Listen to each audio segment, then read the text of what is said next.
Did you know that Samuel worked at a bank when he committed his first murder? Let's uncover the story of Samuel Morgan through an acquired taste. In July of 1896, Samuel Morgan worked at a bank when a robber arrived, waving his rifle and shooting it into the ceiling when he charged the counter. But little did he know that a PAX was kept in the drawer for such an emergency. Samuel shot him dead. Now, Mr. Morgan was not a practice shot. It took 5 bullets, but this was his introduction to execution, as he had never killed a man before. After murdering the robber, he had a funny look, wide-eyed but happy. He stared at the body until the police arrived. The boss ended up lending Samuel the PAX, and shortly after the event, he took his family down to Louisiana, where he created an alias. No longer was it Samuel. This was Tennessee Morgan. The following month, Mr. Morgan arrived to Charity Hospital in Louisiana. Mr. Morgan showed signs of advanced sepsis stemming from a wound on his right hand. The dead tissue had progressed as far as the elbow, and his right finger was broken. Seeking help from medical professionals who administered medication to his wound and ended up recommending amputation if the dead tissue spread further. Mr. Morgan was reluctant to talk about the origin of the wound. He alleged that it came from a creature in the woods, hoping to dodge the topic as to where the wound really came from. He refused to let medical professionals take his firearms. The following day, sepsis had spread past Mr. Morgan's shoulder, his temperature rising to 105. Amputation continued to be recommended, but also continued to be refused. The flies surrounding him were intolerable. Later on that same morning, his temperature dropped to 95. Mr. Morgan became conscious, but raving. His mouth and wound were caked with blood and crawling flies. Medication continued to be administered, and Mr. Morgan refused amputation and asked for the chaplain. Later on that same evening, the Reverend arrived to visit Mr. Morgan, who appeared to heal him. Mr. Morgan was able to walk out of his room looking stunned but able.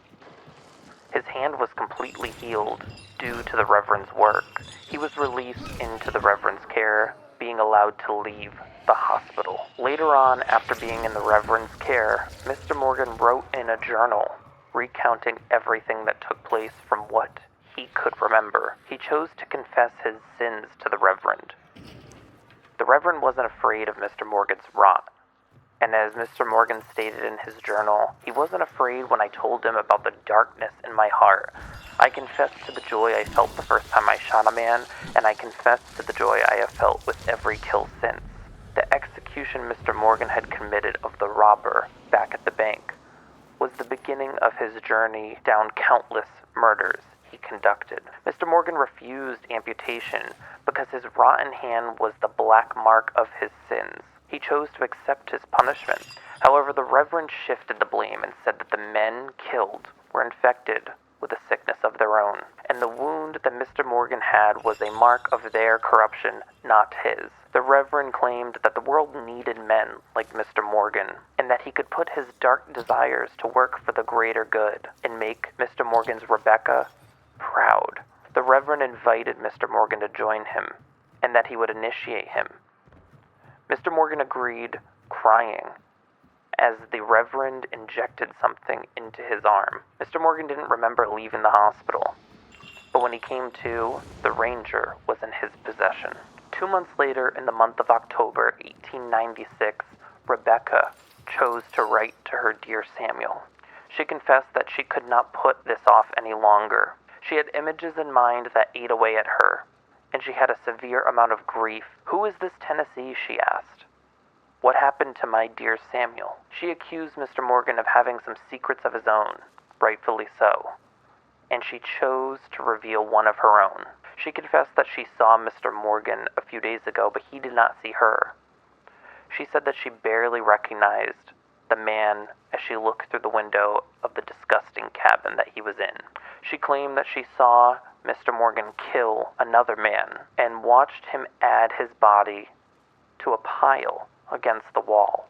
She felt it was noble of Mr. Morgan to shoot the robber, but the others? She questioned, what imagined sins did they commit? She accused Mr. Morgan. It was you.